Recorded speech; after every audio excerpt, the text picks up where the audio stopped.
So we're going to talk about the concept of neurodiversity. Somewhat relatively new concept. That term was originally coined by people that were supporting autism, and it was the idea that autism isn't necessarily disease; it's just a different way of thinking. They're autistic people are wired a little bit differently. So it's just kind of I guess it's a politically correct term, but it's also more of it's also can be seen as a scientific term, a term in psychology. It's just a uh, kind of a moving from a disease-oriented approach to just realizing that some people just are just wired a little bit differently. That's all. This brain that's actually a brain scan from a teenager with schizophrenia. So this a lot of this presentation is from a book by Thomas Armstrong, and I'm going to actually, I'll shut up for a minute and just let you read through these, please.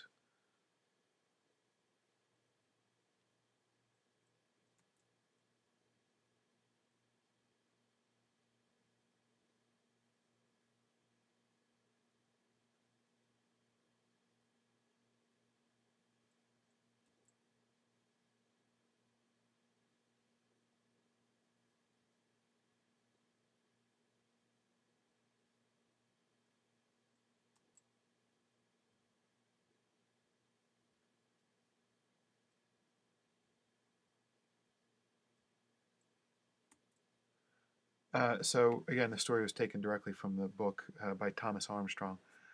This scenario kind of serves as a metaphor for how our medical system treats neurological differences. Um, Rather than just kind of accepting that there's a great deal of diversity in the way that people operate and the way that people think, we tend to medicalize and pathologize differences, people that are just think a little bit differently.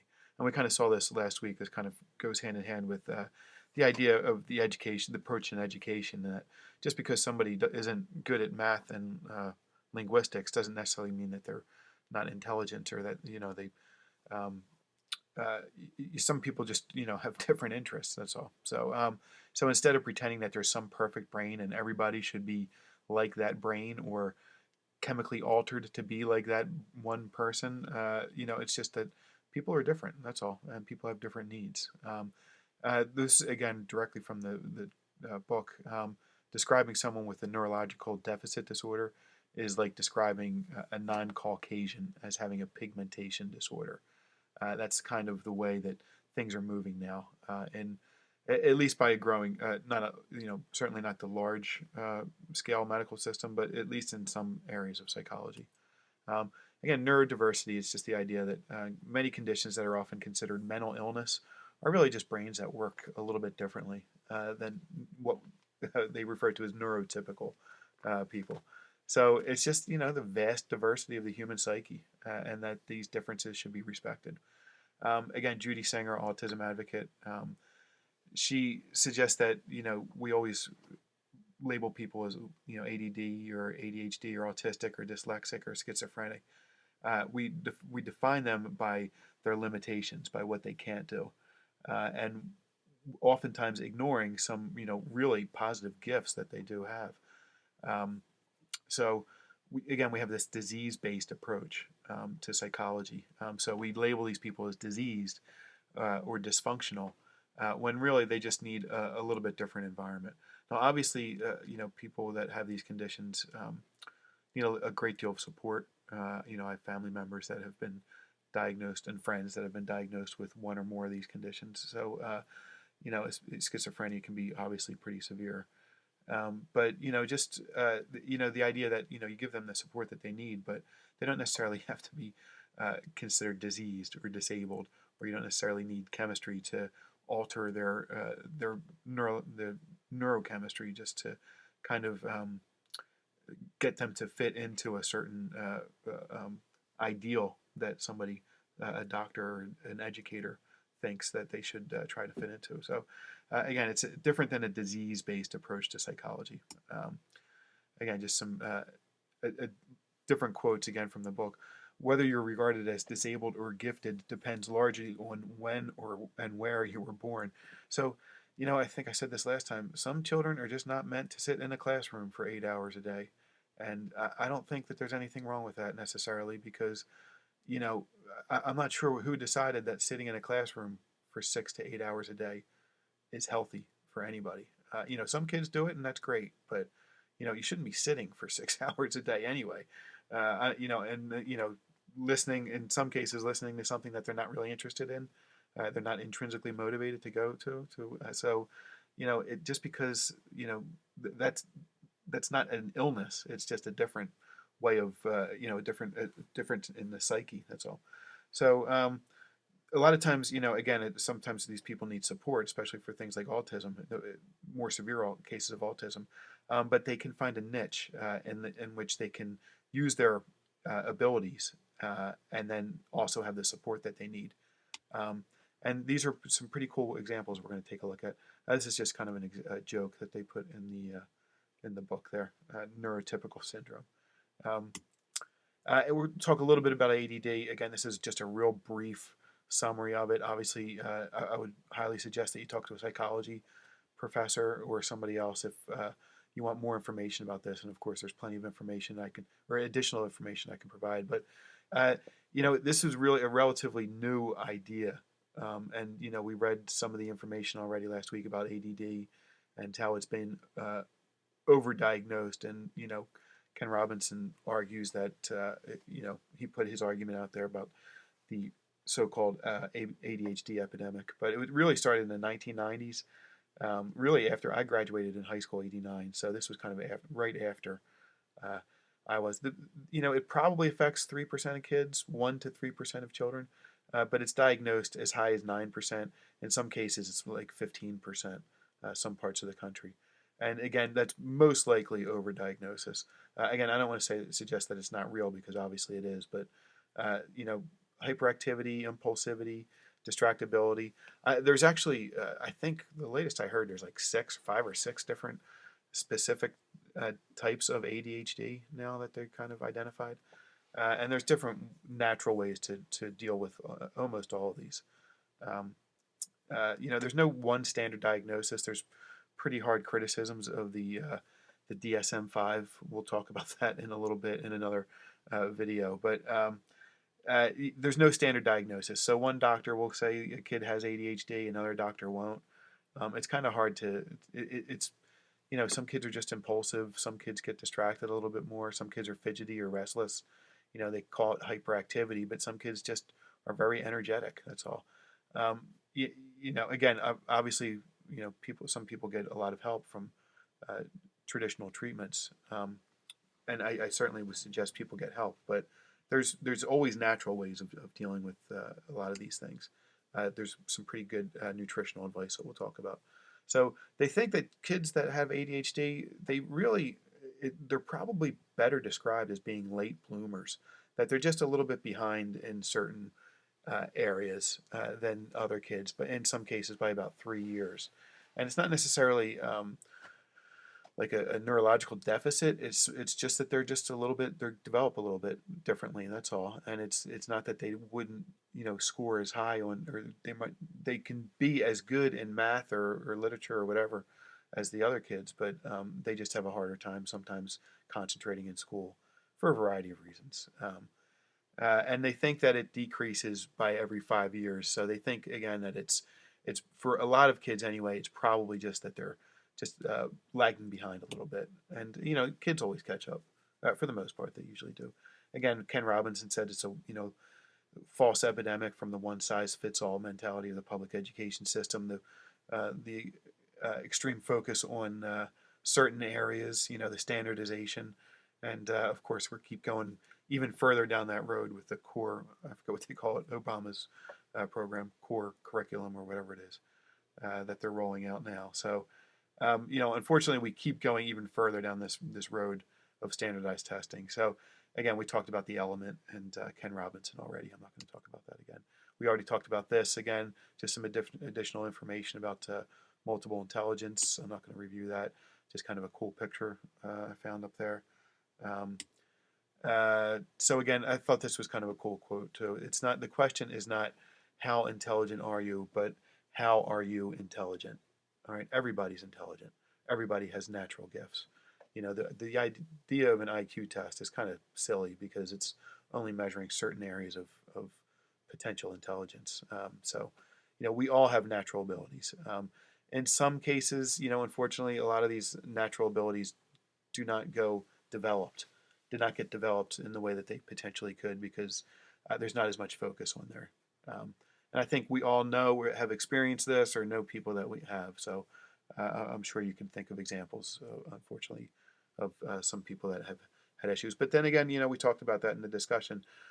Most educators do understand the idea of multiple intelligence, and you can always find most people are lucky enough to find a coach or a teacher that kind of encourage them in whatever area. Of course, we looked at this already. Some other issues that may affect ADHD: not getting enough exercise. Actually, they found that kids that don't that are more likely to be diagnosed with ADHD if they don't get any exercise. I thought that was kind of interesting. There could be some food intolerances. A lot of the chemicals that they use in food here are banned in Europe and England because of the known link between these chemicals and ADHD. So there's debate about whether or not why they did not ban them here, and you can look into that. But I would say eat natural food. I've been saying that anyway, but eat natural foods as much as possible. Try and avoid those chemicals. Make sure you get enough sleep. Avoid refined carbohydrates, refined sugar. Make sure you get enough omega-3s, essential fatty acids. I forget where the gut and liver dysfunction came from. Honestly, it must be one of the books. This is just some information about autism. Again, you feel free to read a little bit through this, a little bit more, but Temple Grandin is a very well-known autism proponent. She has autism, and I forget, she designs slaughterhouses. Believe it or not, she's very well known and very highly regarded. And autism. There's a huge it's kind of an umbrella term for a pretty widely ranging set of issues. Classical autism, nonverbal, socially isolated, to high functioning autism and people with Asperger's. So very, average or above average intelligence, and then again, there's a whole variety of issues that tends to be for the most part, a social issue. They have a lot of difficulty with social interaction. Sometimes they'll stare at your eyes, or excuse me, stare at your mouth instead of your eyes. There's a whole variety of things. You can kind of read a little bit more about this. They tend to have very strong interest in one particular area, usually systems. So, like a specific mechanical system, like cars. If you've ever seen the movie Rain Man, he was like a mathematical genius. So they tend to get fixated on these kinds of things, and or perhaps video games, maybe things like that. So 90% were seen to have special interests in various systems, such as waist measurements, baseball statistics, and they literally become like geniuses at it. They just absorb all the information about this one particular thing. It's really fascinating. So again, you've probably seen some classic examples of autism on the internet and some other places. Again, they need therapy. They need to learn how to develop appropriate social skills. People, especially high functioning autism or people with Asperger's, by the time they've had, it usually takes a few years of therapy, different types of therapy, occupational therapy, things like that. You don't even realize that they have autism. That's how efficient these therapies can be now. And this is traditional medicine. This is not any type of alternative medicine. These are I forget the terms that they use, but occupational therapy. Occupational therapists are wonderful people. They're really great. Sometimes they do speech therapy, things like that. And these are all traditional medicine, and they're very, very effective. And some potentially alternative things would be obviously diet. I think would be the most important thing. Great jobs for people with autism: musician, accountants. Computer companies actively seek out people with autism because they're so good at programming computers and looking through all these different data files. Lab technicians are good, statisticians, mechanics. I'm going to kind of breeze through dyslexia. Unfortunately, it's still a big problem. Kids, somebody that I know, a young boy, he's like maybe going into high school now, was undiagnosed with dyslexia, and it's still unfortunately a big problem. His mother, basically pleaded with the school to test him for dyslexia, and they refused. And finally, they gave in, and of course, 3 years later, and he's diagnosed with dyslexia. It's unfortunate. So it usually does not involve reversing letters or words. That's just kind of a Hollywood thing. Some dyslexics do have that issue. It's really more the sound of the words compared with good readers. So it literally means trouble with words, and they have trouble with reading or writing. So obviously, linguistics can be an issue with dyslexia in traditional teaching methods. Famous dyslexics, they tend to be very artistic. So some studies found that 70% of art students actually tested as dyslexic. So again, it's just kind of a different form of intelligence. You know, they typically score low on standardized testing because they have issues with reading it, but they score above average. They tend to score above average on certain like visual spatial tests. So again, it's just a different form of intelligence. That's all.